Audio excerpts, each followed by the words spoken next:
ভারত সরকারের পরিসংখ্যান এবং কর্মসূচি বাস্তবায়ন মন্ত্রকের অধীনে জাতীয় পরিসংখ্যান অফিস এবং ত্রিপুরা সরকারের পরিসংখ্যান বিভাগের সহযোগিতায় রাজ্যের আয় এবং সম্পর্কিত সমষ্টির উপর একটি আঞ্চলিক প্রশিক্ষণ কর্মশালার আয়োজন করছে। প্রজ্ঞা ভবনে এই কর্মশালা চলবে 23শে সেপ্টেম্বর থেকে 27শে সেপ্টেম্বর পর্যন্ত। সোমবার এই কর্মশালার সূচনা করেন মন্ত্রী বিকাশ দেববর্মা। তিনি জানান, মোট 13টি কেন্দ্রশাসিত এবং রাজ্যের সব ডিরেক্টর সেক্রেটারি সহ উচ্চপদস্থ আধিকারিকগণ এই কর্মশালায় অংশ নিয়েছেন।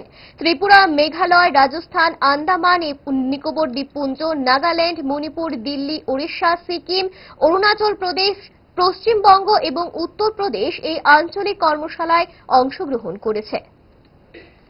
আজকে আমাদের ত্রিপুরা রাজ্যের মধ্যে 13টা স্টেটের সব ডাইরেক্টর, সেক্রেটারি এবং মোস্টফিড, ডিজি এবং নীতি আয়োগের উপসচিব আজকে সকল আমাদের ত্রিপুরা রাজ্যের একদিনের ওয়ার্কশপের কর্মশালা প্রজ্ঞা ভবনে হচ্ছে।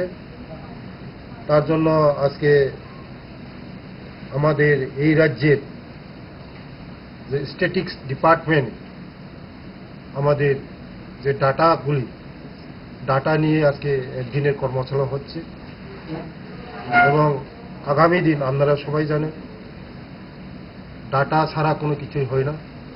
তার জন্য এই কর্মশালাটা বহুত ইম্পর্টেন্ট।